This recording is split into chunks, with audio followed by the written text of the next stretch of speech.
Pakistani Saint میں 27ویں آئینی ترمیم کا مسودہ پیش کر دیا گیا۔ اس دوران ایوان میں اپوزیشن ارکان کی جانب سے شور شرابہ جاری رہا۔ پاکستان سے موصولہ رپورٹ کے مطابق آج سینٹ کے اجلاس میں وفاقی وزیر قانون اعظم نذیر تارڑ نے 27ویں آئینی ترمیم کا مجوزہ مسودہ ایوان میں پیش کیا۔ وفاقی وزیر قانون نے کہا کہ گزشتہ کئی دن سے 27ویں آئینی ترمیم کے حوالے سے بات ہو رہی ہے۔ آج وفاقی کابینہ نے 27ویں آئینی ترمیم کے مسودے کی منظوری دے دی ہے۔ اب مشترکہ پارلیمانی کمیٹی میں تمام جماعتوں کو مدعو کیا جائے گا۔ وزیر قانون اعظم نذیر تارڑ نے کہا کہ chairman joint chief of staff committee کا عہدہ تحلیل کیا جائے گا۔ Field marshal, marshal of the air force, fleet marshal کے عہدے کو تاحیات کیا جائے گا۔ قومی اسمبلی اور سینٹ کی قانون و انصاف کی قائمہ کمیٹیوں کے بند کمرہ مشترکہ اجلاس میں مشترکہ کمیٹی میں 27ویں آئینی ترمیم بل پر آج ووٹنگ نہ کرنے کا فیصلہ کیا گیا ہے۔ دوسری جانب حزب اختلاف سے تعلق رکھنے والے سینیٹر علامہ راجہ ناصر عباس کا کہنا ہے کہ 27ویں آئینی ترمیم آئین کو متنازع بنا دے گی۔ انہوں نے اس بل کو آئین پاکستان کی سالمیت پر حملہ قرار دیا ہے۔ ہندوستان میں کانگریس پارٹی نے ووٹ چوری کے تعلق سے الیکشن کمیشن کے خلاف ملک گیر دستخطی مہم شروع کر دی ہے۔ ہندوستان میں ووٹ چوری کے الزامات سامنے آنے کے بعد گلابی گینگ نامی تحریک نے ووٹ چوری کے خلاف محاذ کھولتے ہوئے بیداری مہم کا آغاز کر دیا ہے۔ گلابی گینگ کے کمانڈر سمپت پال نے کہا ہے کہ گلابی گینگ اس معاملے کو عوامی تحریک کے طور پر اٹھائے گی۔ خواتین بنڈیلی گانوں اور چوپالوں کے ذریعے آگاہ کرنے کا کام کریں گی اور اس کے لیے گینگ سے وابستہ خواتین کو تربیت دی گئی ہے۔ کانگریس رہنما راہل گاندھی کی مہم سے متاثر ہو کر اتر پردیش اسمبلی انتخابات سے پہلے خواتین کی ایک مشہور تنظیم گلابی گینگ نے ووٹ چوری کے معاملے پر مہوبہ میں عوامی بیداری مہم شروع کی ہے۔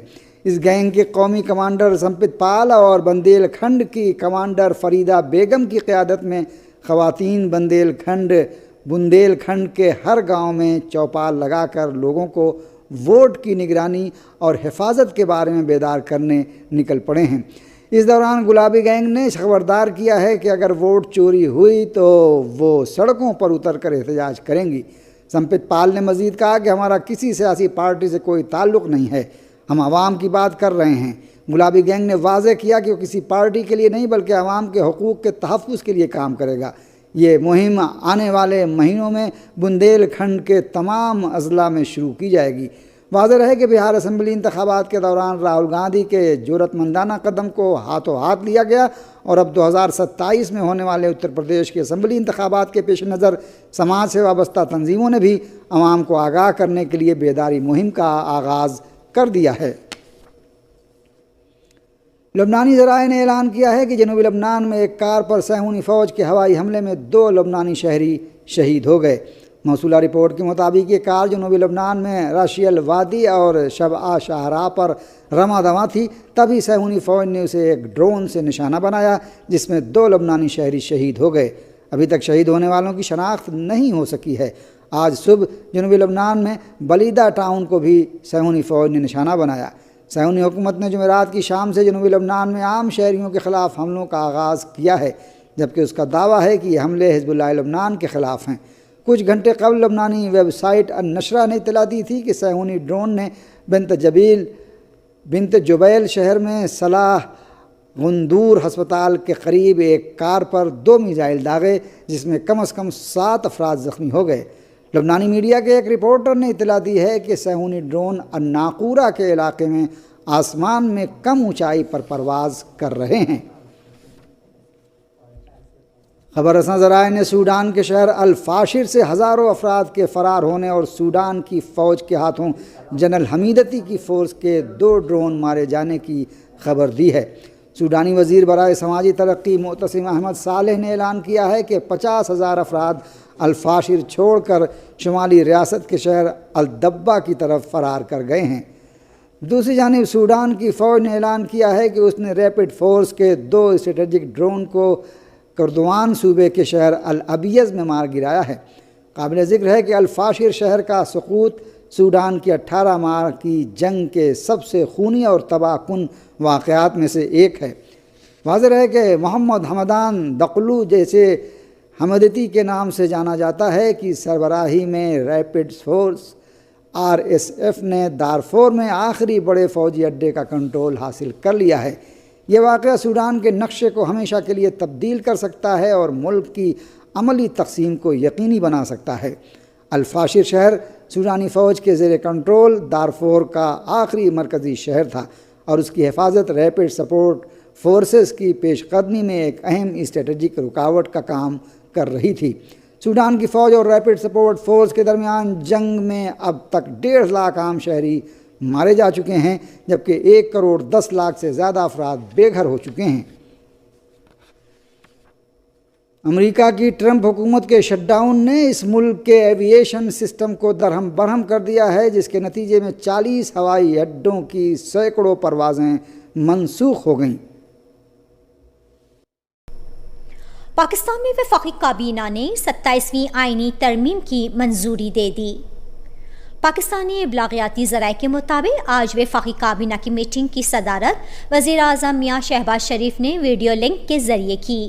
میاں شہباز شریف آذربائیجان کے دورے پر ہیں۔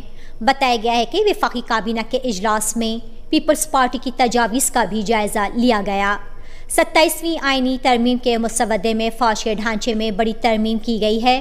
آرمی چیف کو چیف آف ڈیفنس فورسز کا عہدہ دینے کی تجویز پیش کی گئی اور chairman joint chief of staff کا عہدہ ختم کر دیا گیا ہے۔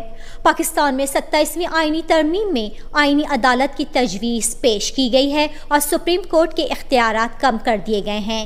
اسی کے ساتھ آئین کی دفعہ 184 اور عدالت کا از خود نوٹس لینے کا اختیار ختم کر دیا گیا ہے۔ پاکستان اور افغانستان کے استنبول مذاکرات کسی نتیجے کے بغیر ختم ہو گئے۔ پاکستان اور افغانستان دونوں فریقوں نے استنبول مذاکرات کی ناکامی کا ذمہ دار ایک دوسرے کو قرار دیا ہے۔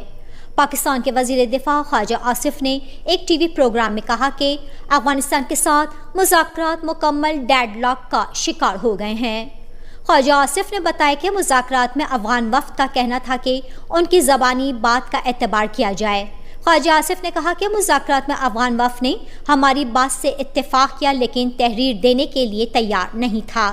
اسی طرح دوسری طرف افغانستان کی طالبان حکومت کے ترجمان ذبیح اللہ مجاہد نے کہا کہ افغان وفد نے مذاکرات میں خلوص نیت کا ثبوت دیا لیکن بقول ان کے پاکستانی وفد سیکیورٹی کی ساری ذمہ داریاں کابل کے سر ڈالنا چاہتا تھا اور خود کوئی ذمہ داری لینے پر تیار نہیں تھا۔ انہوں نے کہا کہ استنبول مذاکرات بقول ان کے اسلام آباد کے غیر ذمہ دارانہ رویے اور عدم تعاون کے باعث ناکام ہوئے ہیں۔ خبر رساں ذرائع نے بتایا کہ صہیونی جنگی طیاروں نے غزہ پٹی کے علاقوں پر بمباری کی ہے۔ شہاب نیوز ایجنسی کے مطابق صہیونی جنگی طیاروں نے جنوبی غزہ پٹی کے شہر خان یونس پر 3 بار بمباری کی۔ صہیونی جنگی طیاروں نے غزہ شہر کے مشرقی علاقوں کو بھی نشانہ بنایا۔ یہ بمباری ایسے وقت میں ہوئی ہے جب خان یونس میں محصور بعض فلسطینی مجاہدین کو غزہ پٹی کے دیگر علاقوں میں منتقل کرنے کے لیے بات چیت جاری ہے۔